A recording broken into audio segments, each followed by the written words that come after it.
So, at the end of the last chapter, we talked about this idea, actually 2 chapters ago, that right before the Glorious Revolution of 1688, we began to see the colonists rejecting royal control in places like New York with Leisler's Rebellion, John Coode in Maryland, and of course Nathaniel Bacon in Virginia.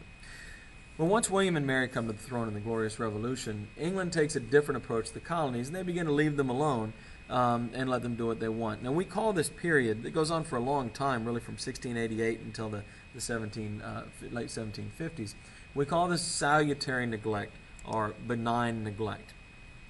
And this is during a time when England's attention is basically elsewhere. For one thing, the two kings that for much of this time are George I and George II. And they don't take an active role. They're German. They're not even English. And they basically are happy to be rich and do nothing and let their prime ministers run the country. Parliament was much more concerned with satisfying wealthy merchants who helped them get elected, and these merchants believed that deregulating, getting the government out of everything, was the answer to all their problems. And this led to this period of salutary neglect. No one in Great Britain was responsible for running the colonies, so to speak. There wasn't really an office in charge of this, and it was the business of Parliament, but it was way down on Parliament's list of things to do. Most people in America, and most people in Parliament, knew nothing at all of the colonies. And most of what they did know came from colonial lobbyists. These were people the colonists sent over to get the government to do what they wanted. And what they wanted most of all was to be left alone. Probably the most effective and famous of these colonial lobbyists was Ben Franklin, who would go over there and tell England, everything's fine, you can leave us alone, don't worry about it. There's Ben Franklin there. Most colonial officials got their jobs through either being friends with somebody in England, what we call crony capitalism, or bribes. And usually if you were an Englishman who got a job, saying being a governor or collecting taxes in Great Britain, you would hire somebody else to do it for you because you didn't want to go to the colonies. They were a backwater. You didn't want to be there. And so if you were a colonist, you came to learn very quickly that if you were willing to bribe people, you could basically do whatever you wanted. The real power at this time was in the colonial assemblies, who levied taxes, spent money, and appointed officers and passed the laws. The colonists identified far more with being British than with other colonies. They were not united. There were some ties. By 1732, we have a postal service that delivers mail from New Hampshire to Georgia, and all in between, of course. And it's not really until the French and Indian War begins in 1754 where we have the first call for the colonists to unite. Ben Franklin proposes this. It's called the Albany Plan of Union. And the idea is they would all get together to coordinate their militias to fight the Native Americans and establish one group of diplomats to negotiate with the Native Americans for all the colonies. All 13 colonies rejected this plan. Nobody was interested in uniting in 1754. And that's really important because 20 years later, of course, the colonies will be united. Now, much of the 1700s is dominated by Britain and France fighting for world dominance. Wars raged all over the world, including in North America.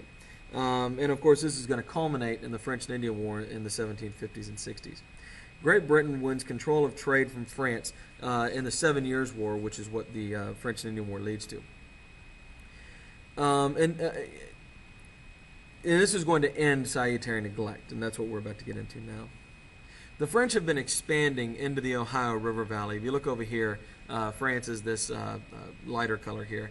And they've been moving down into the Ohio River Valley where the weather's better.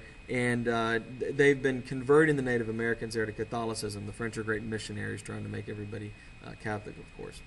The French claimed all of what we call today Mississippi. The Mississippi River, excuse me, including New Orleans, which is going to become a major port down here. And they claim the Great Plains almost all the way to the Rockies.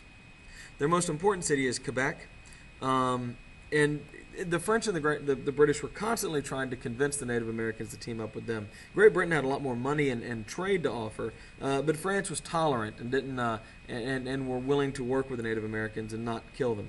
The Native Americans very cleverly would play both sides against each other. They would if they wanted something from the French, they would pretend like they were going to team up with the British. If they wanted something from the British, they would pretend like they were going to team up with the French. There's a long, and you can see here, there's also a massive population disparity where there's very few French people and a lot of British people, and that's going to be really important in this coming war. Here's the Ohio River Valley, where the French and Indian War is going to begin. The French and Indian War is the end of a long series of conflicts that followed the Glorious Revolution.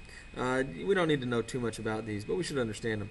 The New England saw clashes during King William's War, which is the late 1600s, as you can see here. Queen Anne's War, which is immediately after it in the early 1700s, and King George's War, which is in the mid-1700s, as you can see.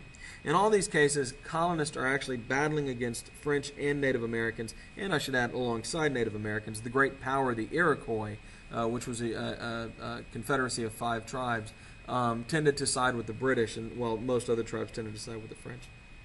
Of King George's War, when relationships break down between the French and the British completely, the Native American tribes are kind of forced to choose sides once and for all. The Iroquois began granting trading rights to Great Britain in the Ohio River Valley. France responds by moving in and occupying the valley and building forts there. This fancy fort here that's kind of star-shaped is called Fort Duquesne. Today this is Pittsburgh. The colonists, for their part, will send a party in to explore the valley and see how hard it would be to take from the French. And this will be led by a young, ambitious planter named George Washington, who dreamed of being a general in the British Army. And Washington will move into the Ohio River Valley and build the far, far less impressive Fort Necessity you see down there. Washington will actually attack Fort Duquesne. The attack will fail. Washington will retreat to Fort Necessity, will be counterattacked by the French, and of course will surrender because he has a far inferior force, and well, look at his fort. This is the first of George Washington's many defeats, many retreats that he suffers throughout the course of his career. He is not a great general in terms of winning wars, although he's a great general in other ways. We'll talk about later. But the French and Indian War has begun. George Washington begins the French and Indian War.